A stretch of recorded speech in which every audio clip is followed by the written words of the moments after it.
I was born in July of 1951 in Ponca City, Oklahoma. The story of why I was in Ponca City is interesting because my parents were immigrants. They were Holocaust survivors, and when they came to America, that's the place they were actually sent to, was Ponca City, Oklahoma. They came what was called a southern route, meaning they didn't come through New York City. They came through New Orleans.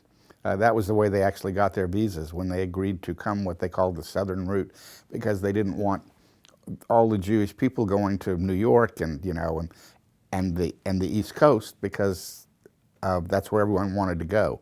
And so my parents agreed to go what they called the southern route. They came on a boat with 197 other people. The boat stopped in Venezuela and let off 300 Jewish survivors from the Holocaust, and then the boat came up onto New Orleans. They had over-sponsored how many people that they could sponsor in New Orleans, so they were looking why my parents were on the ship of someone who would sponsor them with a small child. My brother was born in Germany, and small little Jewish community in Ponca City, Oklahoma said they would sponsor them, so they stuck them on a train in New Orleans and sent them on their way to Ponca City. First thing that happened to them was they had a medical exam after they had been there for a day, and the doctor gave my mother a complete physical and said, "I cannot find anything physically the matter with you, but because of everything that you went through during the Holocaust, you probably should not have any more children." I was born 11 months later, and I think I'm all right.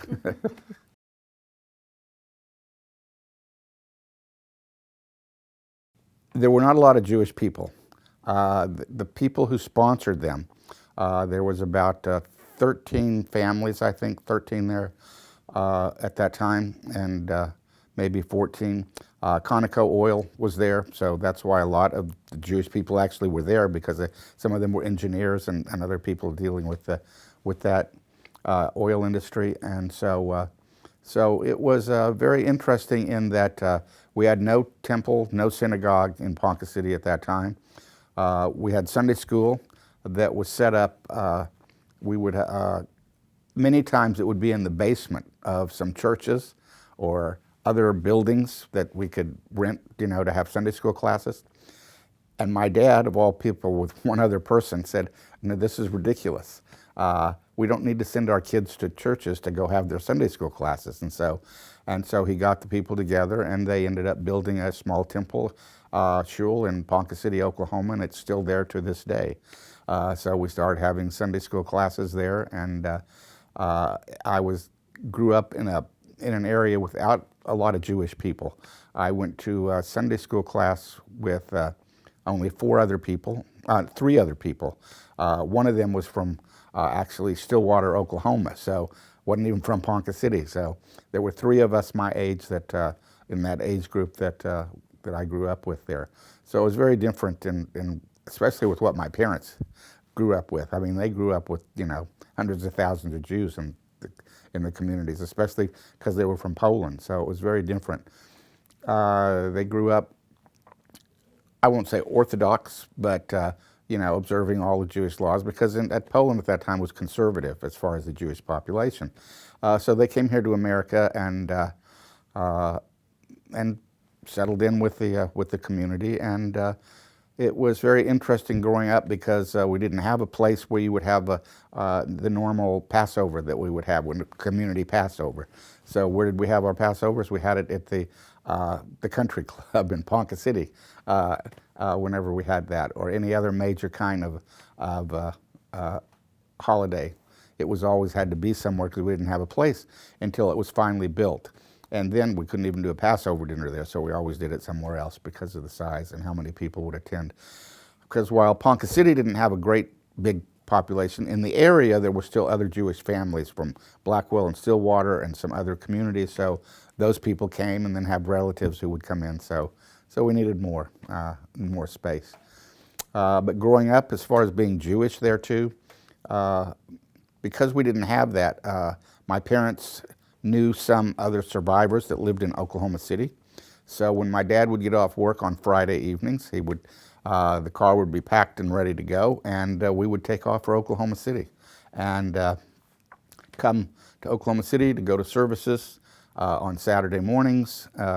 We had good friends that lived in Oklahoma City, my parents, and so that was the weekend. That's how we would at least had services and kept our Jewishness going at that time by doing that.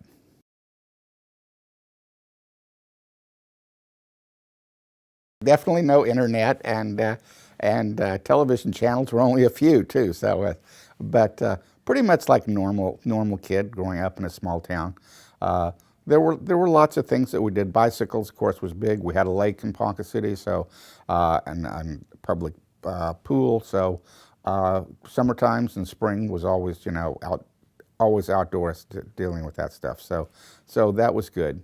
But my parents made me aware of very important things dealing with our Judaism and the connection, the importance of, there's a phrase in Judaism, belief that we have, it's called tikkun olam, which means it's our responsibility to repair this broken world.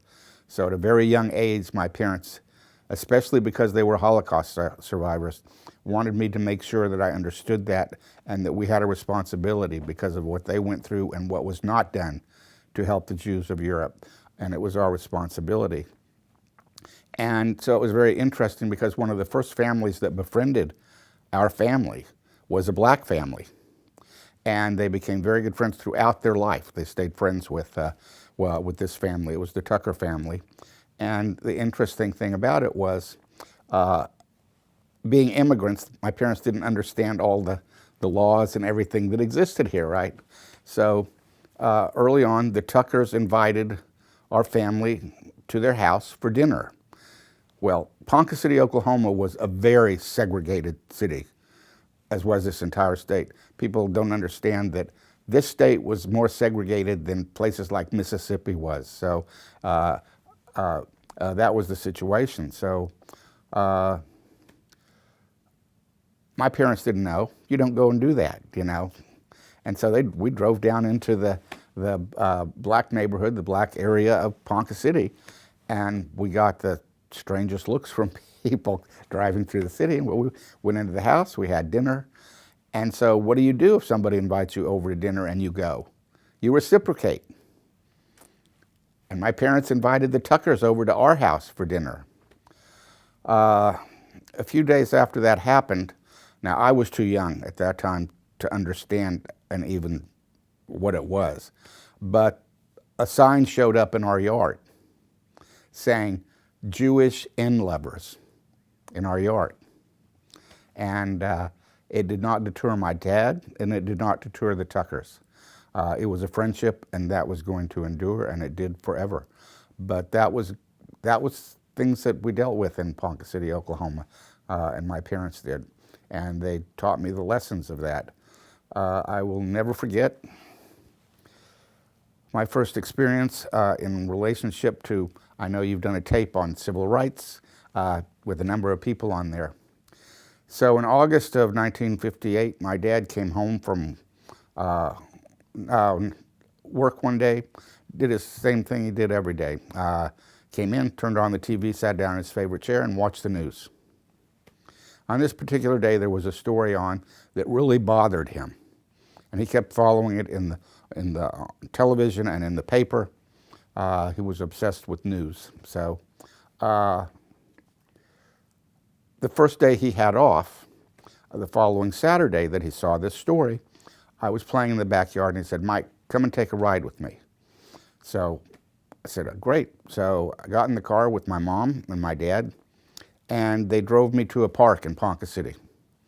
We parked the car, we got out, we walked into the park, and my parents walked me up to a water fountain.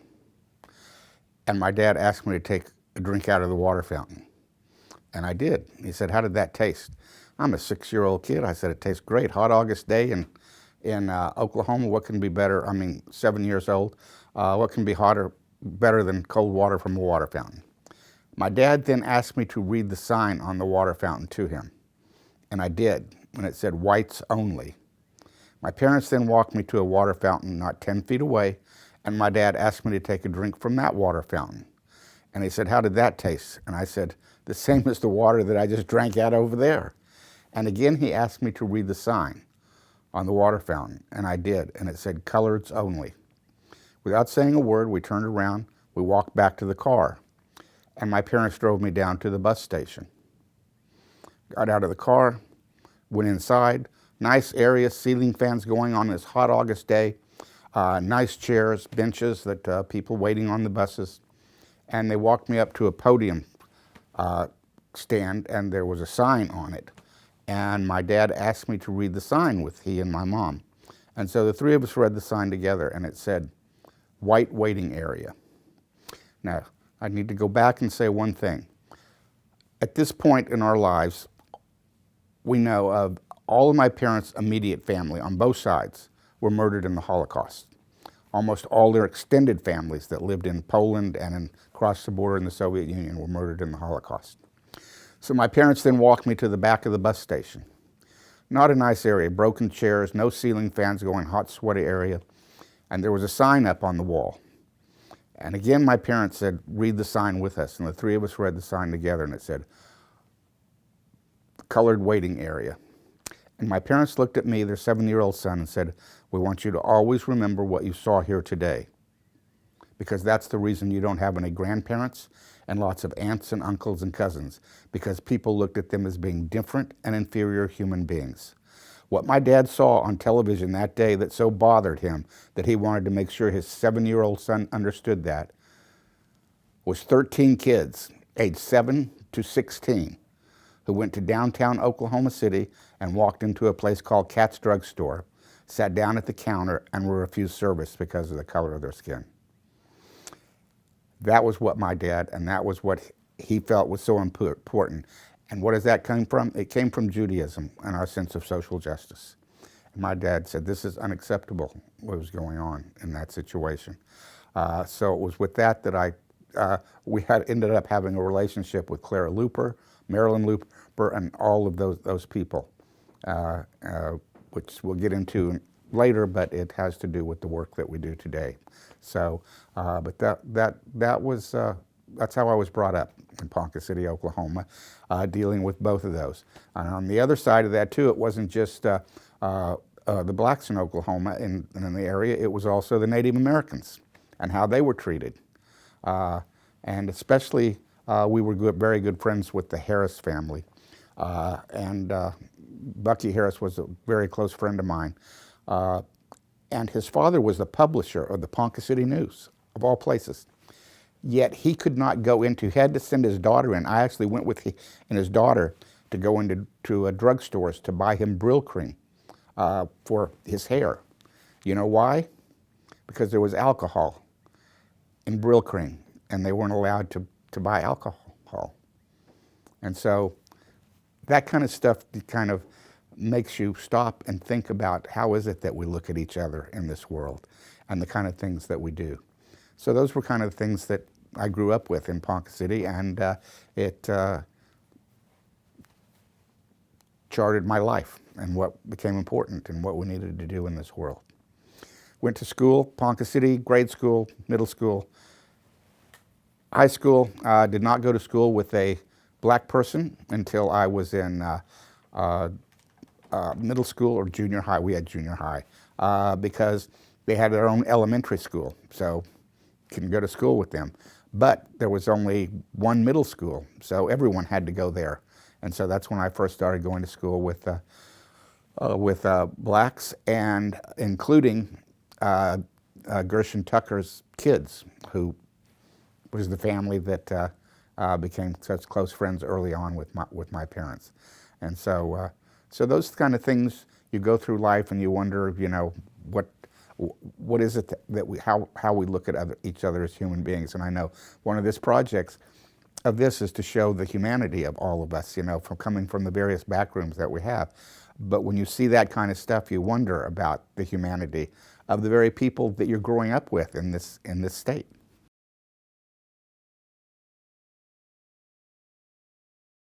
My wife and I founded an educational foundation called the Respect Diversity Foundation. And I can tell you that that foundation was founded directly because of my parents' experience with the Holocaust. It's an educational foundation. We have a whole speakers bureau of Holocaust educators, civil and human rights activists, musicians, artists, storytellers, poets, whatever their expertise. We send them into schools, churches, businesses, civic organizations, government agencies to fulfill our mission, which is to teach understanding, respect, and acceptance for all people, no matter their differences. In the time period when we founded it in August of 2000 to today, in 2023, we have worked with over 395,000 students, teachers, and adults in our programs in that time period. So we're very proud of that, including the fact that, as I mentioned before, the Looper family, we're all speakers on our Speakers Bureau. Clara Looper actually was the fourth person on our Speakers Bureau, after me and my mom and dad and Joan, who was an art teacher. The first person that we had come onto the Speakers Bureau was Clara Looper, that we would send out into the schools to tell the story about what happened here in Oklahoma during the Civil Rights Movement.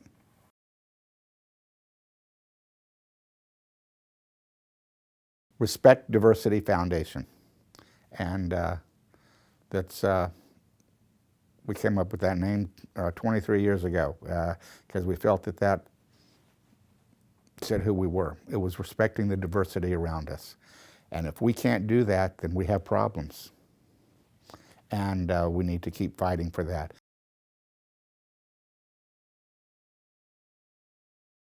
We try not to be political because that turns people off many times when you do that, especially when you're an educational foundation. We don't want to be accused of doing something so that people will respond in a negative way to that. But we make sure, because we have the range of religions on our Speakers Bureau, everybody. I mean, we have Buddhists, we have Muslims, go down the list, we have them on our Speakers Bureau. And if somebody calls and says, hey, we'd like to have somebody come in and explain Ramadan to us, that we can pick up the phone and call Adam Sultani, who we sent out many times, or Imad and Chasi, to go in and explain that. If it's some other kind of religion, a Buddhist, that we have a number of people on the foundation, we send them in. And that's how we have those relationships with those people. So it's not like we're sending them out of our choice. We're doing it because people are requesting. They want to know, they're inquisitive about what is going on, and with the various kinds of religion. We think that's very important because people have stereotypes in their minds. We know that. You know that, and what you've gone through in your life is that. But when you're there in person with somebody and you're one-on-one and you're talking and you're getting to know that person, all of a sudden those stereotypes are blown right out of the water. And we know that. We just have to continue to do that, and with the kids, and sending them in with the speakers, and to learn where they can see that, so that is where we make the difference in what's going on. One of the other things that we always did with the foundation is, after we sent a speaker in to a school for an assembly, a workshop, whatever it could be, whatever speaker it may have been, they had an obligation to do something. And what that was, it was to create an art project based upon the assembly, the workshop, whatever it was that they had. And it had to be collaborative, which meant the students had to work together to create this art piece. After they did that, for 6 weeks, we used to take all the artwork that was created from schools all across the state of Oklahoma, and we would exhibit them for 6 weeks at the Science Museum, Oklahoma. We were given art space, and all this artwork was up there. And I'm talking about not just paintings or drawings or whatever. I mean, it was the most creative things that you could possibly imagine that we're creating. And so not only then were they learning about it by having, first of all, the assembly or the workshop, but then they had to explore how are they going to do the art piece? So what are we going to do? So they had to get information dealing with that. And then they had to put it together. And then what did they do after they put it together? They have a sign on there explaining how they came about doing this. So what happens when all the thousands of people come walking through the Omniplex and going through our art projects? They're reading the material about why the students did this particular thing. So even they then went on to start teaching people by what they had done. And so to us, that was very important. So we had hundreds of pieces of art that have gone through the Omniplex, and very proud of that. And some of them are pieces that have really been recognized. So much so that the Oklahoma Health Science Department, the Children's Department at OU Health Center here in Oklahoma City, they used to come at the end of the exhibit and they would pick out pieces that they would take to the children's area where they would hang them up. And they said it had the greatest effect on these kids going through and looking at the artwork and knowing that other kids had made that stuff that was hanging up there.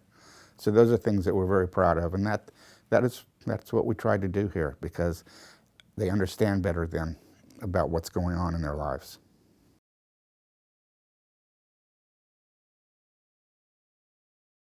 Well, they instilled in me a sense of justice, a sense of righteousness, and a sense of doing the right thing.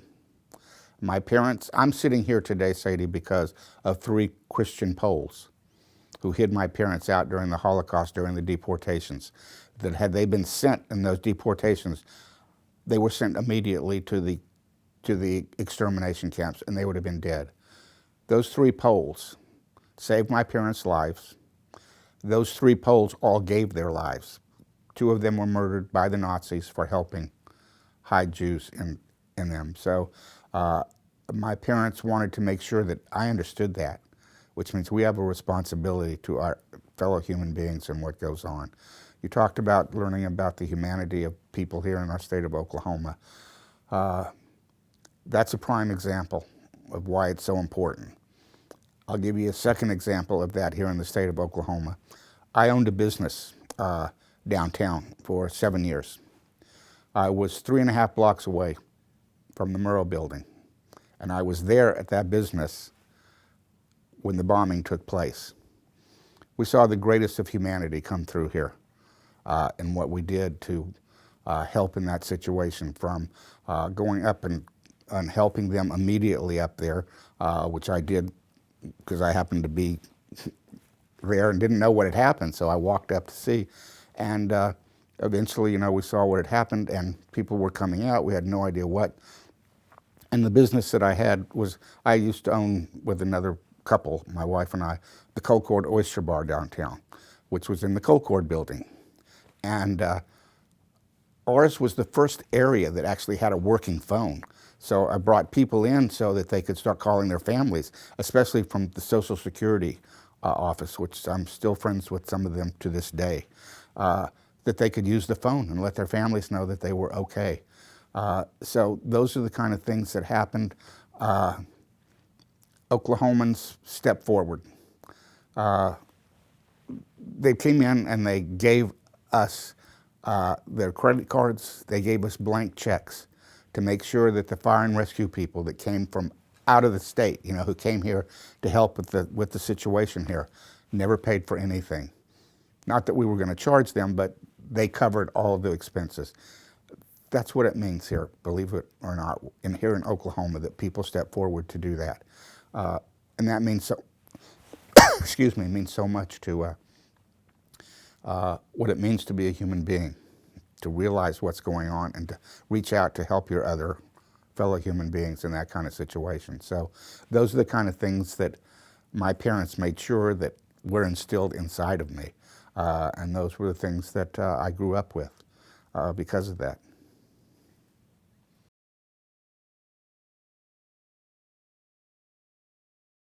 Absolutely, and I'll give you a prime example of that.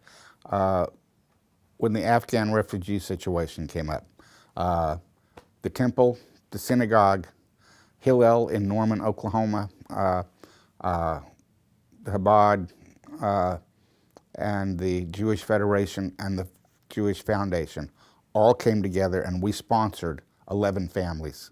That means we were responsible for setting them up, getting everything for them so that they would be able to start new life here. And to this day, we still work with those 11 families, or those families that we sponsored. So that was a collective. That was a very collective.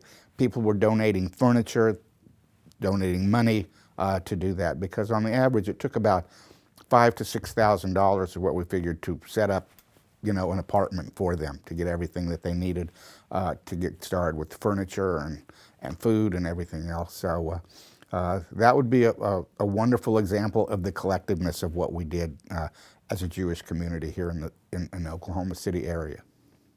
Is that normal across the culture of the Jewish community? During a crisis, I think that they do it, very much so.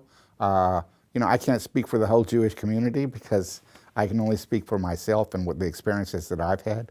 But the Jewish community here in Oklahoma City area usually come together to help in all kinds of things.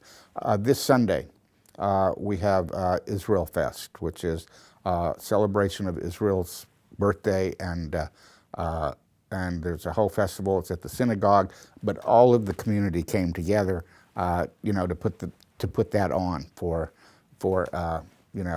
it's for both Jews and non-Jews to come and go. So in those kind of situations, again, it's a community thing. Sometimes we have community Passovers, which is one of our most important holidays. That was of course, the holiday where we celebrate getting out of bondage, out of slavery from Egypt. So that is one that, Jewish people come together, not necessarily as a whole community, but very much so as families and invited guests that they have. So most of the time, the first night of Passover, which is the most important, it's not just a family affair. They invite friends to come and they share in that experience because of what that holiday is. So in that sense, it's a real community that takes place. And because we're not a big community, that has something to do with it. If we're living in New York or Chicago or something else, it might be a totally different story. But when you don't have, when your total population of Oklahoma is somewhere between 4,500 and 5,500 Jews, you work together. And that's the same thing for people in Lawton and wherever will come up for our events here because they don't have a large Jewish community there.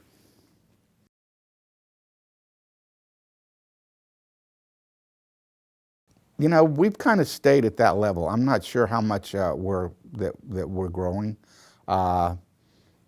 It's kind of settled in, I think, and so I'm just not sure how much the Jewish population is going to grow here, how much it has grown over the years.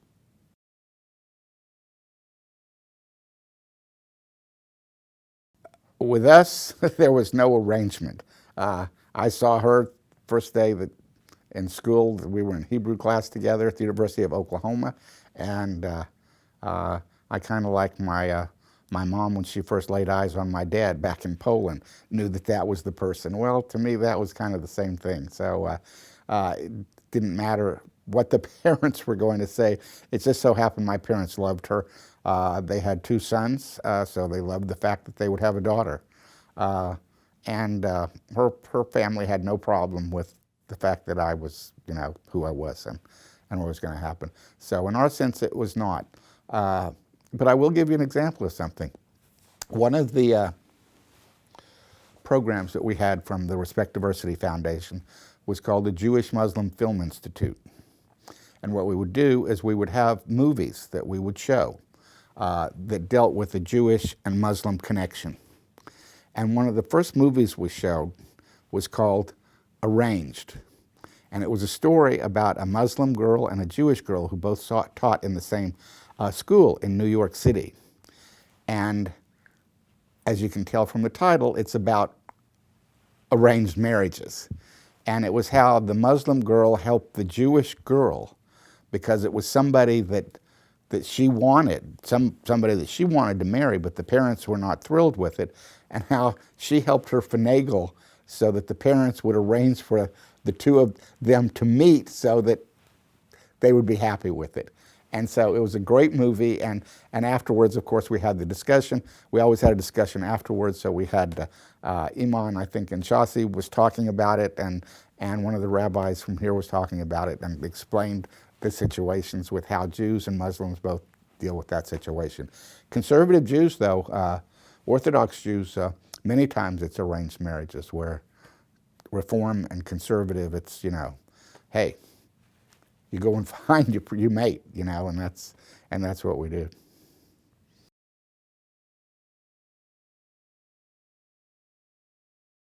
It is called Yom HaShoah, and it's our days of remembrance. And what it is, it's the remembrance of the 6 million Jews who were murdered in the Holocaust. And every year we have a program here. Every year it's a different program. And we have it at various places.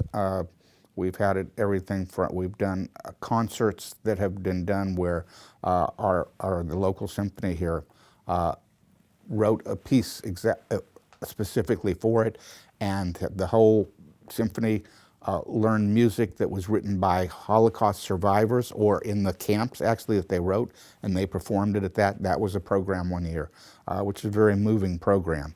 Other times we do it on various things from the Diary of Anne Frank, or you can go through a list of stuff. This year, what we chose was, I feel, probably one of our most important ones. And that is, just like I'm sitting here today because of 3 Polish Christians who saved us, the program that we did this year was about Albania. And people would say, why Albania? Most people don't even know where Albania is. It's a small little country in Europe. It is the only predominantly Muslim country in Europe. It's about 75% Muslim throughout its history, and about 24.99% Christian at that time during World War II, and about 0.001% Jewish. They had 200 Jewish civilians. They were first invaded and conquered and by the Italian fascists, and they didn't look to round up the Jews and send them away. But the Albanian government saw what was going on in Europe and became concerned for his Jewish citizens. So he made sure that they all had false identity papers where they were given Muslim or Christian names.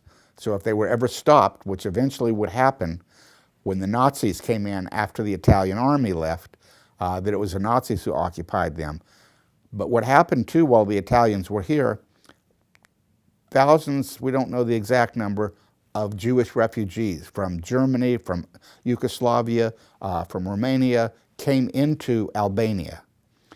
And the Albanian people took all of them in. When the Nazis came and asked for the Jews that they were supposed to deliver them, there were no Jews there. There were no Jews in Albania, according to the Albanian people. And they took in those refugees and gave all of them the false identity papers that they would need. They hid them out in the mountains, out on their farms, and no Jewish family was sent away to the camps because they never found the Jews there. And it was only one Jewish family that was actually murdered by the Nazis because of a mistake that that family made.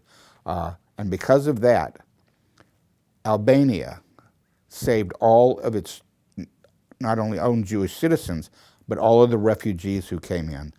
They are the only country in Europe who had more Jews in their country after the war than they had before the war because of what they did. Why did they do it? They did it because of a word, and that word is Besa. It is the highest ethical code that they have. To many of them, it is more important than their religion, whether Christian or Muslim. It is an honor code. When you give somebody Besa, you're saying you are taking them in. You are taking in the stranger, and you are to protect them with your own life, with the lives of your own family members. If it's a choice, it is the family member.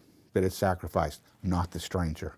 And that was the program that we did to let people know what this little country, Albania, did while the rest of the world sat back and many times helped the Nazis in what they were doing with the Jews throughout Europe. And we felt it was very important to show that to the world.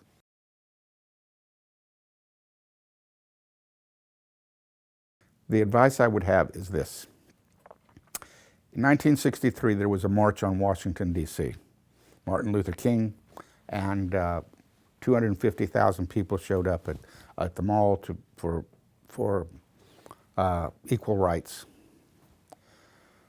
One of the things lost in that situation was, I don't know if you know who Mahalia Jackson is. She's one of the greatest gospel singers that's ever lived. She sang at the march.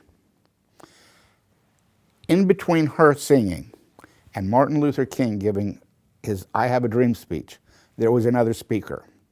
It was somebody by the name of Joachim Prince, Rabbi Joachim Prince, who was the former rabbi of Berlin, Germany. He was forced out of Germany because he was outspoken to what the Nazis were doing. So he gave a speech there at the march. And the thing that he said was, I have seen in my life, and I saw in Germany, that the biggest problem is not bigotry and not hatred. It is silence. Silence. We cannot become a country of silent onlookers. The advice I would say to people is stand up and speak out. When you see the things that are going on that you know in your own heart are wrong, you need to speak out, because when you do that, you will help make this a better state, a better country, and a better world. That would be my advice.